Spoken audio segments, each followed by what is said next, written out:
ডিমের ভিতরে চিজ, এক কামড়েই চমক।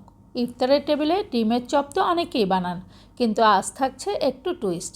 সিদ্ধ ডিমের চারপাশে আলুর লেয়ার আর ভেতরে নরম গলানো চিজ, বাইরে ব্রেড ক্রাম্ব কোটিংয়ের একদম পারফেক্ট ক্রিস্পি টেক্সচার।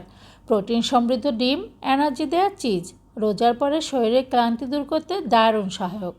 ঘরে তৈরি বলে নিরাপদ ও স্বাস্থ্যসম্মত, বাইরের অতিরিক্ত তেল আর অজানা উপকরণের কোনো ঝামেলা নেই।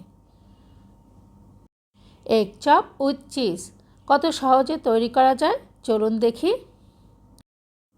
আলু সিদ্ধ করে একটু মশলাদারভাবে এটাকে ম্যাশ করে নিয়েছি।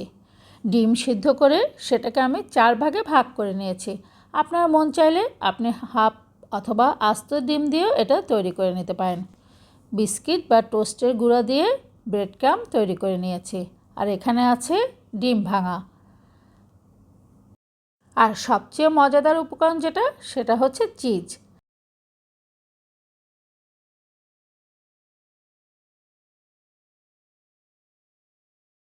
সব উপকরণগুলো আমি পটেটো ম্যাশের ভিতর দিয়ে এভাবে এগ চপ তৈরি করে নিচ্ছি।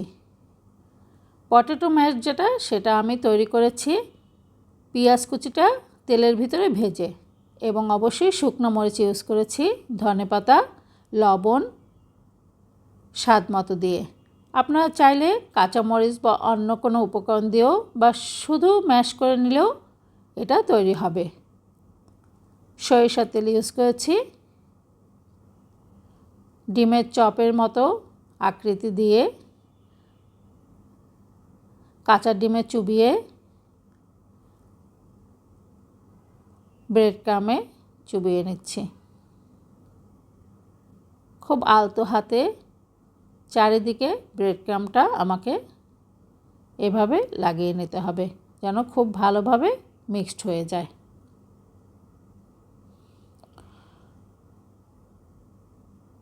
প্রত্যেকটা চপ এভাবে তৈরি করে ডাবল লেয়ার দিয়ে তৈরি করে আমি এগুলো ডিপে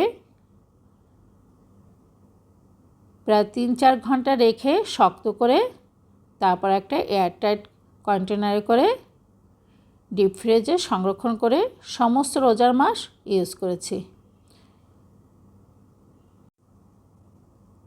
দেখুন, এভাবেই তৈরি হয়ে গেল মজাদার চিজি এগ চপ। রোজার সময় অবশ্যই হাইজিন মেনটেন করুন। পরিষ্কার হাত, পরিষ্কার কিচেন আর সঠিকভাবে সংরক্ষিত উপকরণ আমাদের ইফতারকে করে তোলে নিরাপদ ও বরকতময়। ভালো লাগলে লাইক দিন, আর ইফতারের নতুন আইডিয়ার জন্য বিকে রেসিপির সাথেই থাকুন। বিকে রেসিপির সাথে রান্না থাকুক সহজ, মজাদার আর ভালোবাসায় ভরা। ট্রাই করে জানিয়ে দেবেন কেমন লাগলো। আর আপনার রান্নার আনন্দটাকে আরও সহজ ও সুন্দর করে তুলতে বিকে রেসিপি সবসময় আপনার পাশে আছে।